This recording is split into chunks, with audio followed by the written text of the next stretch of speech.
Boxing King, media powered by BYD. Sonny Edwards, every single person has gone. The stage is gone. Eddie Hearn's gone. All the fighters are gone. All the undercards gone. The main event on the A side is still here. Yeah, I feel like this is always the way. Yeah. I've got to respect your hustle, man. You know, fans don't get to see that. They need to realize that the hustle you do is unreal because, like I said, you're the A side in this fight and you're the only person left in this venue. You've done God knows how many interviews, but you're still here to give me time. So I genuinely appreciate that. Yeah, and like this ain't on a slight for you. Like it's not, because I appreciate all the effort that everyone does put, but especially after like the third or fourth, like it gets to the point where like it's not really for me now. It's for your effort. You know what I mean? It's like I've got nothing else I want to say that I haven't just said. You know what I mean? I've got to make sure I mix it up. So one of the things I picked up, and we've spoken loads over the years, and you speak quite eloquently. You know, you gave this eloquent speech about, you know, the Team GB, and, you know, you kind of described it how you was kind of not picked for the Olympics and because of certain politics, etc. What kind of made you such a deep thinker and be so clued up on that kind of stuff where, and it's not just that topic, you're quite deep about a lot of stuff. So at what point did you become like that? I was always quite smart from young.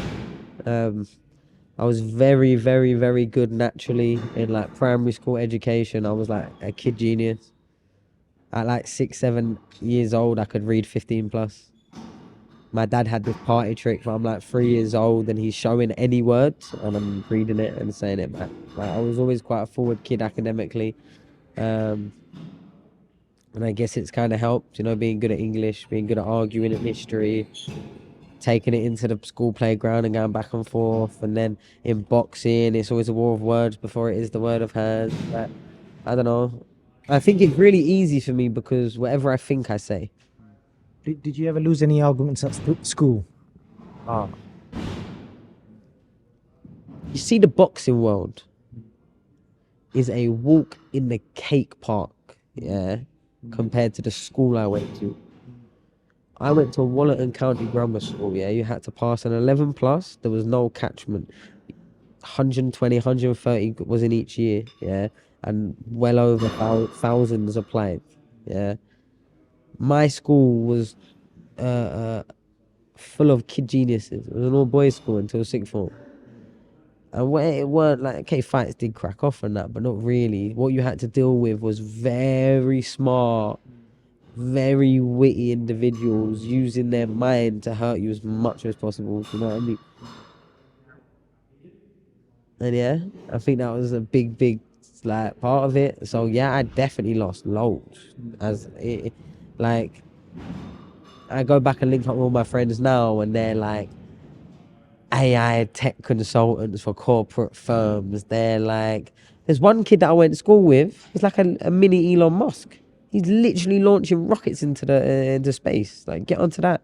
Shout out Joe Ward. Like, kids I went to school with are all geniuses, man. And like, I started off as quite brightly just because I reacted quick, but they put the effort in to get smarter than me over the years. But yeah, I probably lost more on them playgrounds than I've lost anywhere else, ever in boxing. Do you have any school fights? I had one, and you know, like as a boxer, you have one fight. If it goes the way it should, then you don't really have to have another fight.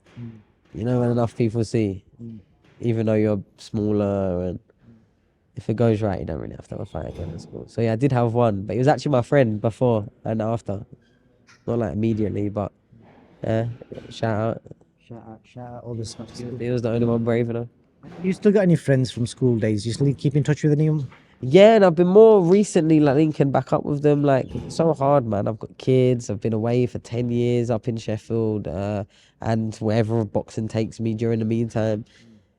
It's just very easy to fall out of all the storylines, but yeah, it's been good to sort of centre back. Last week I was in London for a bit, so I went and linked up with a few of my friends from school days, and like I said, all very smart, intelligent kids. So yeah, I think I need to lean into that network a little bit more because there ain't that many smart people in boxing.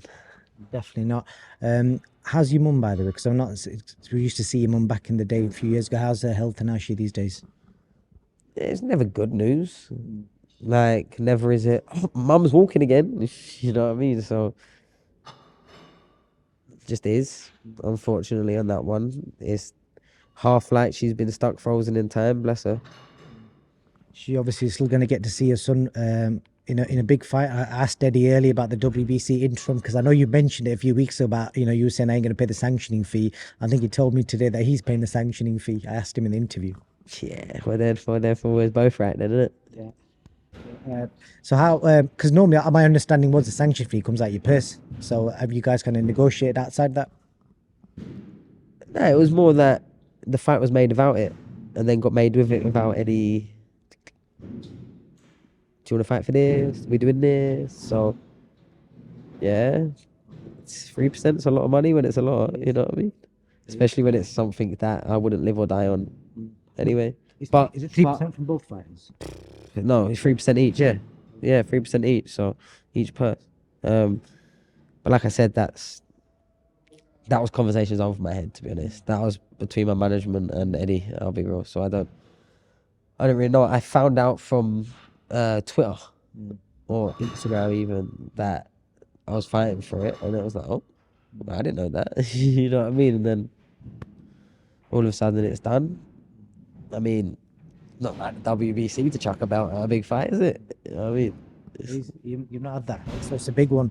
I'm not going to talk to you about the fight because you covered a lot of the stuff in the press conference. If anyone wants to see that, watch the press conference back. I want to get your opinion on opinions of fans on boxers. Mainly, we've seen in recent times, obviously AJ losing that fight. He was a big favourite going in, and I think you're kind of the favourite in this fight with a lot of people.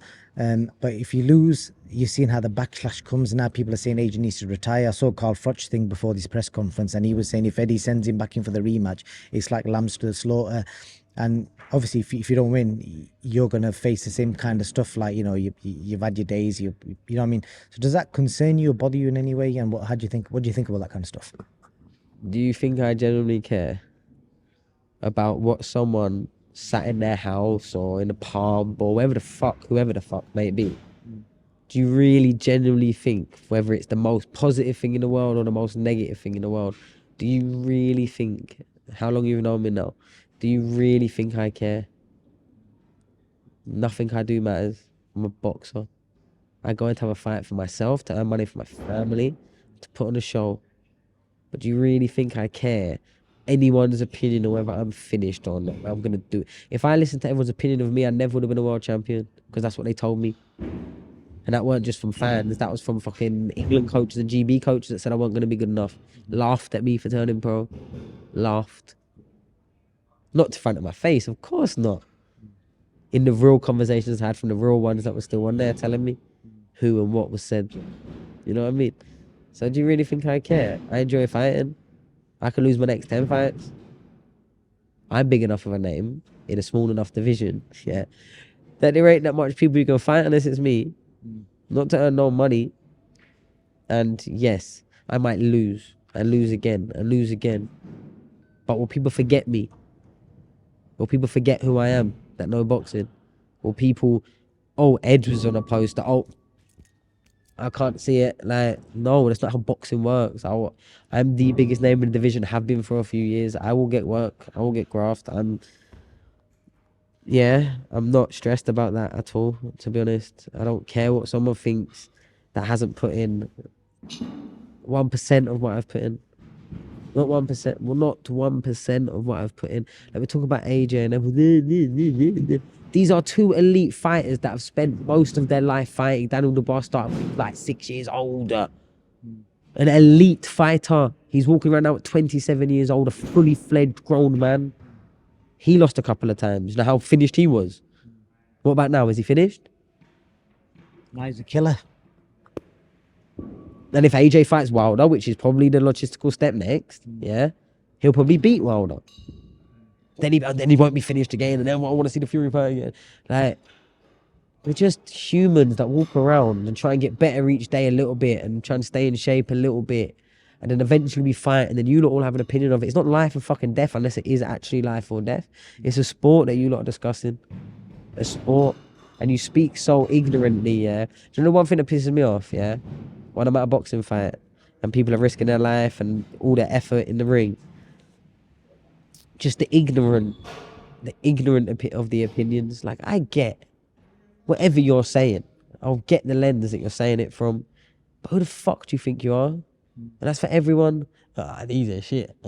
These should be retired. I remember I sat there watching Josh Taylor and Jack Catterall punching holes out of each other in the rematch, yeah?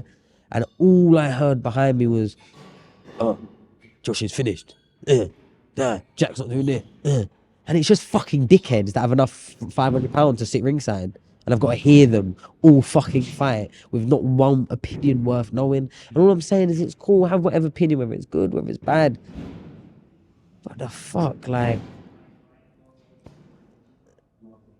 I'll get you. Do you understand what I'm saying? It's like, we are literally just going in, yeah? Trying to change our lives, yes. But just getting punched in the face and trying to punch someone else in the face, yeah?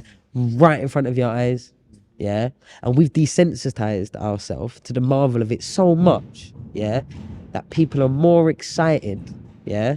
When a 17-year-old drinks a beer and throws a fucking 180 on a dartboard than of what happens in a boxing ring. That's how fucked up our wide, broad spectrum of our attention deficit has gone so like that we can't just accept a 12-round fight and it be a good fight and both sides put in good work and he might have won, but he was like, how often is that the opinion from anyone? Never. Someone always needs to retire. Someone needs to retire. Someone's finished. Someone done this wrong. Someone shouldn't have done that. He needs to sack his coach. He did this. They said that in the corner. This could happen. They had slightly bigger gloves that it looked like on TV. There always has to be some sort of like life and death conspiracy or fucking life and death like, oh, you're rubbish. No. One fight happens at a time. Yeah? And all it proves is two people that time. You could separate it 3 months either side. The whole fight might change. Look at Leonard Duran. One just classic famous example of it. Look at Lee Wood, Lara. And however many other times someone's come back and got one. Look at Lyndon Yard. Yeah. Good examples. There's so many. We are just fighters and anything that might happen. I might get clipped and somehow, for some reason, it hurts me a bit more this time. AJ Ruiz. AJ Ruiz is loads, but for some reason that punch just had a bit more weight and it hurt me a bit more than it was. I didn't recover. Like, or you hit me up the side of the head or the back of the head, or I got a cut on my eye or my eye. Like, it's a fight. Fucking buckle up and enjoy it, man. We put in so much effort, yeah, just to entertain people. They're not even fucking entertained, man. I don't even know why we bother. I'll be real. I don't even know why I fucking bother. Last thing, I'm going to leave you on a positive note. Have you got anything special planned for the ring walk? Because I know you've always got somebody or something. Your outfit last time was sick as well. What's happening for ring walk? Man, nothing crazy. Just a live performance or two, man. Or two? Maybe. Okay. We're not going to get Sonny Edwards spitting bars, are we? You just spoiled it for everyone. Shit. Sonny Edwards is making his rap debut. Yeah, no. Me and a couple of industry leaders, we're sat on a few tunes right now. We don't even realize. I've never heard you drop anything. Yeah, because once I get to that part of my life, boxing's done for. You can start off today. Well, I could. I'm not going to. You don't pay me enough. And literally, yeah, when you finish this interview, turn around and look at the backdrop that we're looking at. I might even just turn it around just so people can get an idea. So behind us was a stage and some chairs, but there's literally nobody left. Everything's gone. The new European champion as well, but in the back cut. There you go. The new European champion in the back. He's here. Right, Sonny, as always, it's always a pleasure speaking to you. We actually hit 1 million subscribers as well last week, so I want to thank you for the time you've given me over the years as well. We've done some really good content. I think it's going to take some beating the troll coming to the gym. That was probably one of the classics. I gave you that one, didn't I? He rang me up, he said he's coming, get down to the gym, and I got there. And do you know why I called you though? I needed to be accountable, you know what I mean? Someone turned up to my gym, uninvited, spamming me on the internet. I needed some accountability. If there weren't no cameras on there, I might have fucking put them in a bad way, you know what I mean? That was a legendary moment. But yeah, Sonny, as always, a pleasure. Thank you for your time.